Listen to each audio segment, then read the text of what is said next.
Et la porte s'ouvre, c'est magnifique. Bon, je vais appeler Bertrand.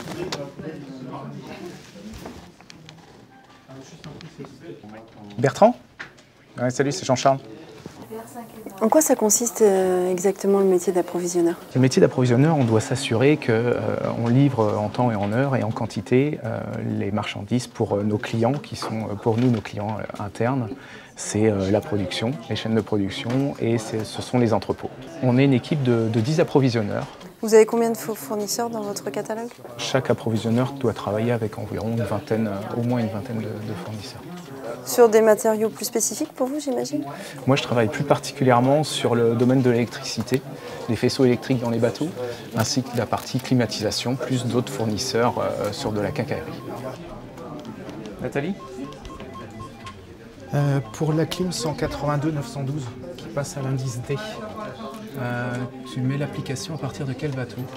Comment vous arrivez à avoir une vision globale en fait, des urgences, à les hiérarchiser?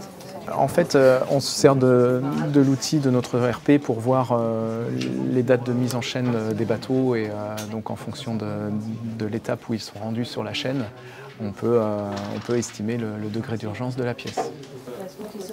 Jean-Charles, un objet m'intrigue sur vos bureaux, vous avez tous un miroir. Pourquoi faire?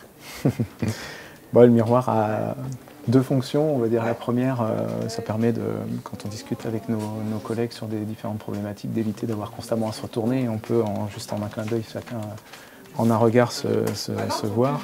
D'accord. Ça ne sert pas aussi à vérifier qu'on n'a pas quelqu'un derrière l'épaule? On est sûr de ne pas être épié comme ça. Vous allez où là, Jean-Charles? Là, je vais voir mon collègue Édouard aux achats.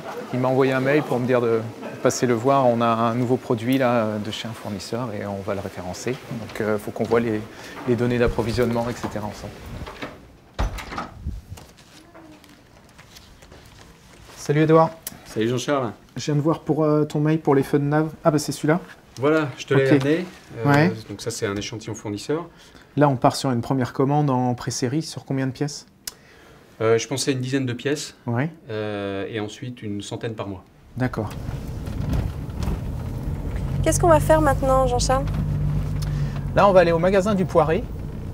Certes, on passe beaucoup de temps derrière notre PC, mais il ne faut pas oublier qu'il y a des gens aussi qui travaillent en usine et au magasin, et c'est important d'aller les voir, de montrer qu'on est présent et qu'on travaille avec eux et qu'on travaille pour eux. Quelles sont les principales qualités requises pour exercer votre métier? Il faut beaucoup de rigueur, on a beaucoup de données à traiter. Il faut de la réactivité. Quand il y a un besoin sur chaîne et que le bateau est en cours de production, il faut réagir vite pour avoir la pièce le plus vite possible. Il faut être un bon communicant, c'est un métier d'interaction où on a beaucoup d'interlocuteurs, donc il ne faut pas hésiter à échanger. Pourquoi avoir choisi le groupe Beneteau? Le groupe Beneteau me plaisait de par son domaine d'activité. Les bateaux, on fabrique des produits qui sont magnifiques. Et aussi avec, je me retrouvais dans les valeurs de l'entreprise, qui sont l'audace, la conquête, la rigueur. Etc. Donc c'est un groupe dont on entend beaucoup parler dans la région et qui attire beaucoup de monde. Donc on est content de faire partie de ce groupe-là.